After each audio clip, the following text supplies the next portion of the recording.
there is not an inch of Jamaica where Curry, as a local community leader, or any other one, can decide where the Jamaica Defense Force enter. Ross, this the chief? You what the man said, the man called Chief Curry, a community leader. Give me a yard boss TV. Boy, Cliff Hughes, you're my virgin, you know.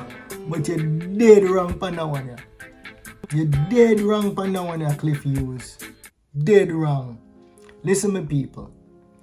There is a long-standing debate about a compound and whether or not these people are sovereign people in Jamaica and whether it's a state within a state.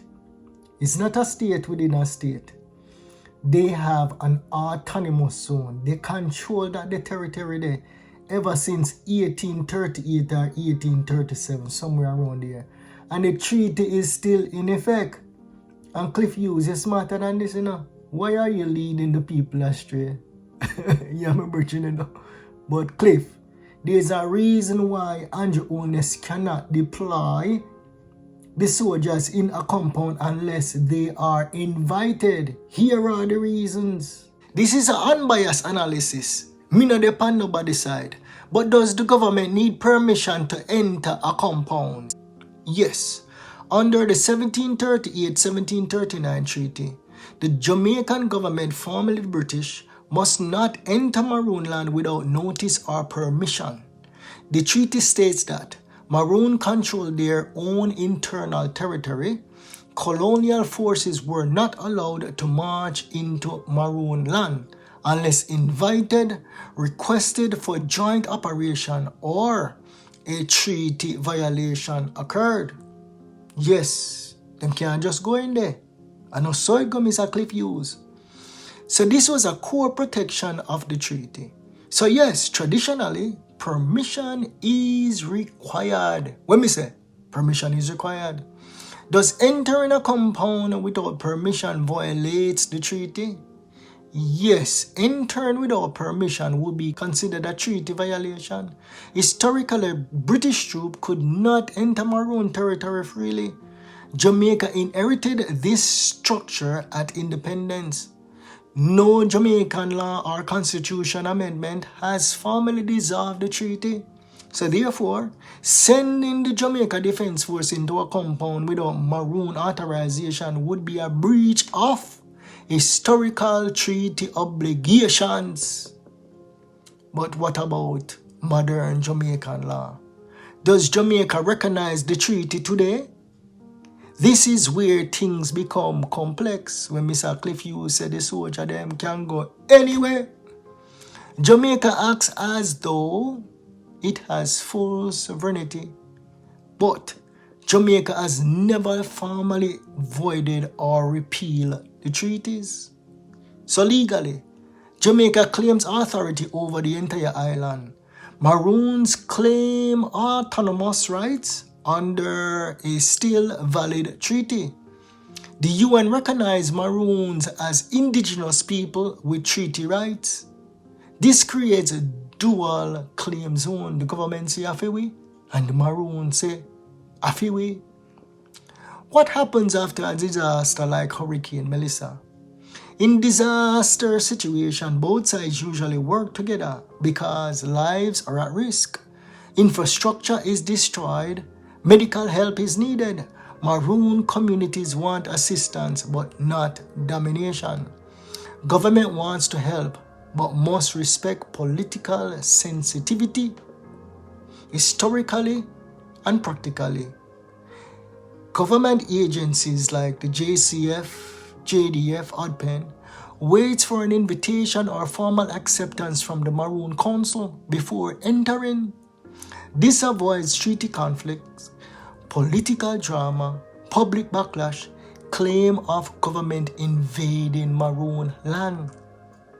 Legally, if the JDF enter without permission, it can be viewed as a violation of the 1738 treaty, a breach of indigenous autonomy, a violation of international standard.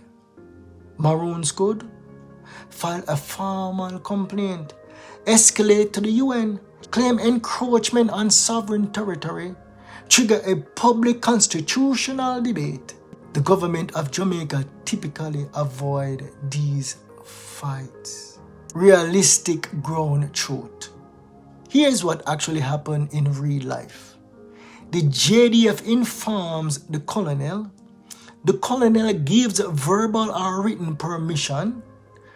ADPEN coordinates disaster relief. The JDF enter with cooperation, not by force. Both sides respect the appearance of invitation rather than authority. This keeps peace and respect the historical treaty of the Maroons. Yes, my people. So the final answer. Must the Jamaican government get permission to enter a compound to access after Hurricane Melissa? Of course, yes, historically and under the treaty, they should ask permission. Would entering without permission violate the treaty? Yes, it will be considered a breach. What would actually happen? The government will request permission and the Maroon Council will grant it to keep peace and help residents. In this case, they denied boots on the ground, but them asked for the assistance. So my people, the back and forth and the this and that.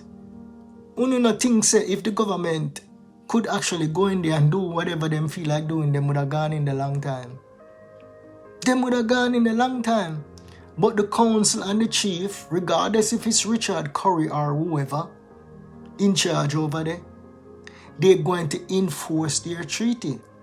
And if the government of Jamaica violates their treaty, they will bring it up to the UN, an international court, and sue the Jamaican government for breach of their what? Treaty that they signed with who? The head of state. And who is the head of the state of Jamaica? The British government. The British government is the head of state in Jamaica. And even when Jamaica become a republic, that treaty will still stand. And more than likely will have to be renegotiated if Jamaica becomes a republic and get rid of the British crown. There is a war going on in Jamaica between the Maroons in Accompong and about. You know why? Because there are slaves in Jamaica that are descendants from the rebellious ones who tried to escape. And the people them up in a Maroon town and up in a Accompong send them back to the British master. So that is the reason why we have this debate. I say, them the boy they up there up in a compound, they are not sovereign. Them the boy they up in a compound, the government can go up there anytime they want, but go up there. Go up there anytime when they want with uno polices and uno soldiers and see what happen. Common sense, my people. Use common sense and logics. This aside here say the government can go up there anytime they want. But the government is not going up there anytime they want. Why?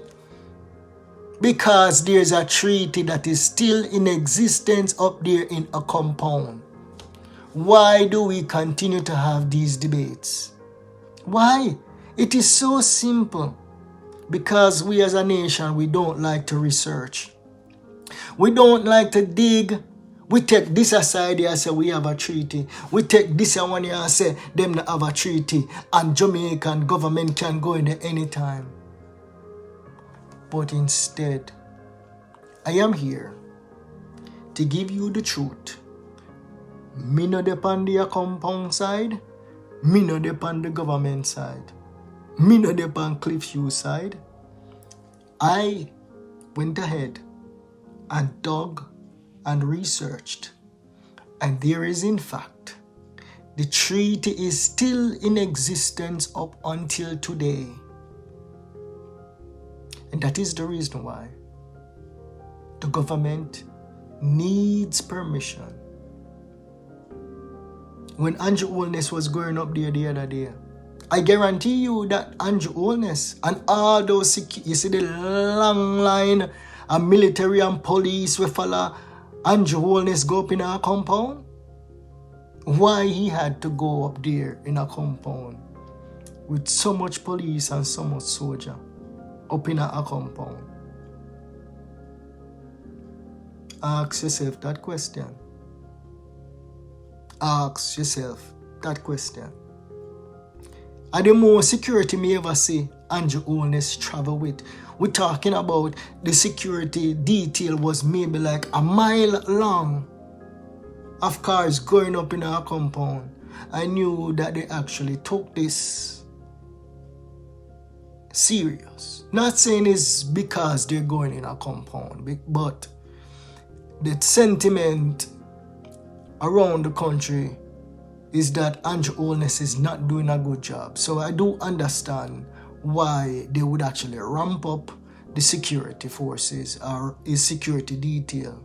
Okay? But I guarantee you that Andrew Holness had to announced, made contact with Richard Curry and the leaders of Maroon town up there, up in a compound, and let them know I'm visiting your territory. Can people visit without announcement like me or you or private citizens? Of course you can go up in a compound. You can go up there. Now say you can't go up there. They're welcoming people. You can go up there. You can even go buy land up there. You can go buy a house up there. You can go live up there. But if you go up there and you buy land, you have to abide by their territorial laws and governance. Yeah? You have to abide by their territorial laws and governance. That is a fact. So let's stop having this debate of whether or not these people in a compound or living in an autonomous zone where they make their own local laws. Because that is a fact. And Jamaica inherited that treaty when it became independent. Independent in the sense that we in Jamaica, we have a constitution and we can make our own laws in Jamaica. But we're not fully independent because we're still governed by whom? The British monarch. Don't lose that fact. And anything where the British monarch signed, dating way back away, if it was not renegotiated or amended, it is still in existence, and the descendants of those slaves are enforcing the treaty. That is the key point right here. Them could have lay back and them could have said, all right, we're not going to enforce the treaty. Government come in and do whatever they want. But the people, them are enforce them treaty because them come from the lineage. Them are protect what them forefathers fight for. Get it in a own skull, my people. Get it in a own skull. Every minute we keep on having these debates. And it just take a little bit of reading and understanding and comprehension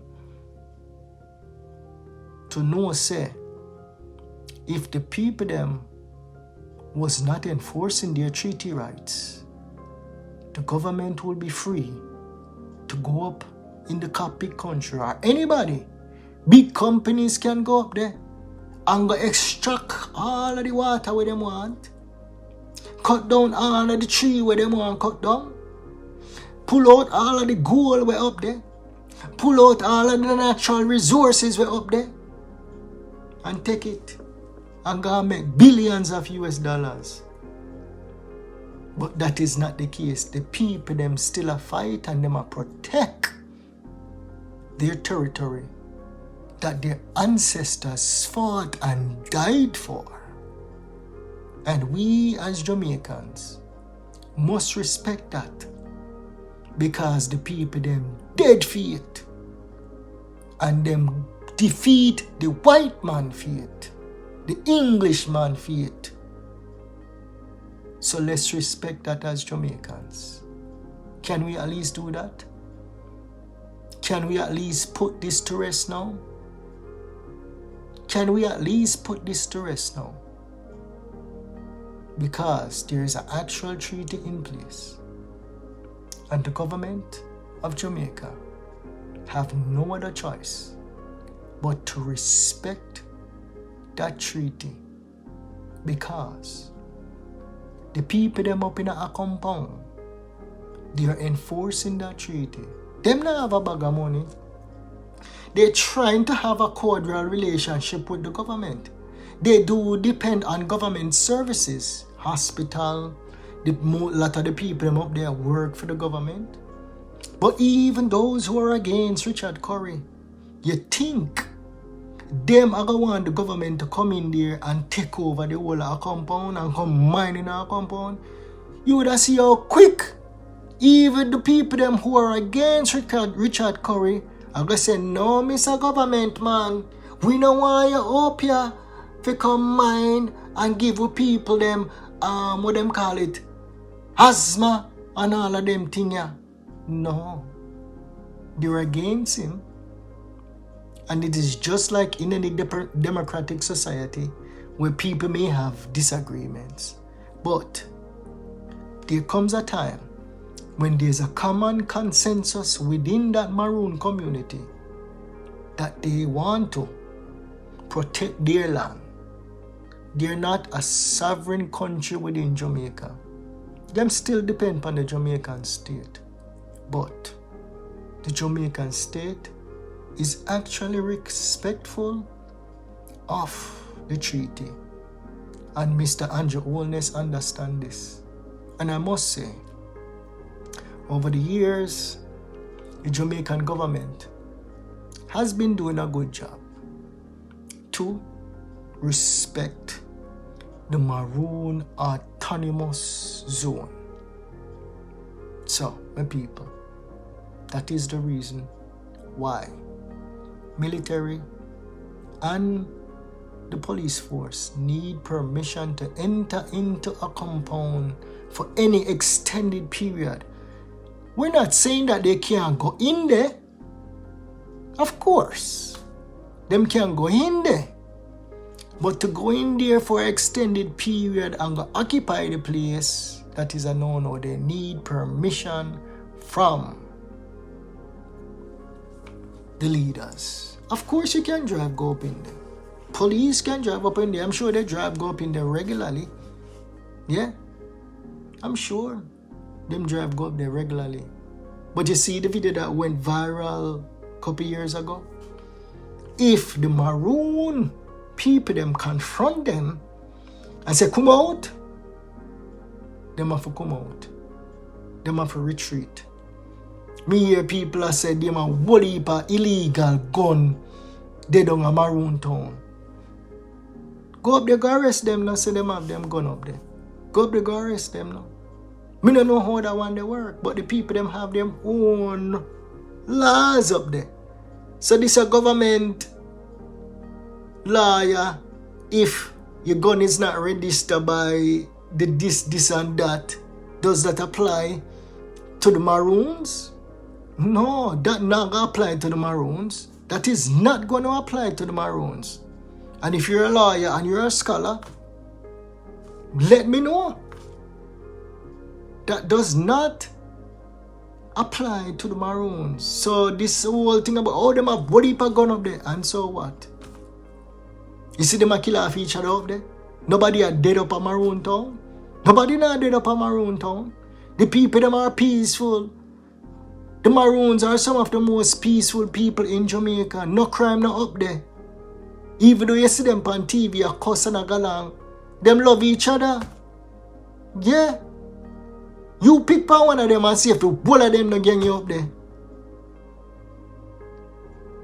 Yes. This is Yard Boss. Me not dey on nobody's side. I'm just being fair and balanced. The Maroons run them territory. The Maroons run them ground.